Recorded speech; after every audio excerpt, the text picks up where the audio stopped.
விஸ்வநாதன் ஆனந்த் அப்படின்னு சொன்ன உடனே செஸ் அப்படிங்கிற அளவுக்கு அவர் டீகேட்ஸ் ஆஃப்டர் டீகேட்ஸ் வந்து அவர் இன்னமும் செஸ்ஸில் இருந்துக்கிட்டு தான் இருக்கிறாரு. பல தலைமுறைகளுக்கு செஸ்ஸில் ஒரு மிகப்பெரிய ஒரு வழிகாட்டியாக இருக்கிறாரு. இப்போ இருக்கக்கூடிய குகேஷ், பிரக்னனந்தா இவங்க எல்லாத்துக்குமே அவர் தான் மிகப்பெரிய ஒரு வழிகாட்டி. இன்ஃபேக்ட் உங்களில் பல பேர் வந்து பார்த்தீங்கன்னா 40 வயசுக்கு மேலே இருப்பீங்க, 50 வயசுக்கு மேலே இருப்பீங்க. பட் இருந்தாலும் அவரை பற்றி கேள்விப்படாமல் இருந்திருக்க மாட்டீங்க. என்னதான்ப்பா சொல்ல வர அப்படின்னு சொல்லி கேட்டிங்கன்னா, அவர் எழுதின புத்தகத்தை பற்றி நான் பேச போகிறேன். ஸோ மைண்ட் மாஸ்டர் அப்படின்னு சொல்லிட்டு விஸ்வநாதன் ஆனந்த் சார் எழுதியிருக்காரு.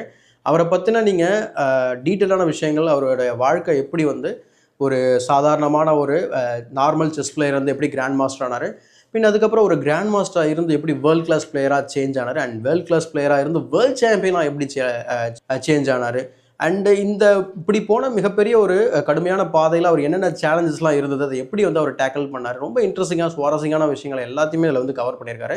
ஸோ எக்ஸலண்ட்டான ரீடு. இது வந்து அமேசானில் 300 to 350 ரூபாய்க்குள்ளே இருக்கும். நீங்கள் வாங்கி படிக்கிறதுனா வாங்கி படிக்கலாம். ஸோ இந்த வீடியோ பிடிச்ச லைக்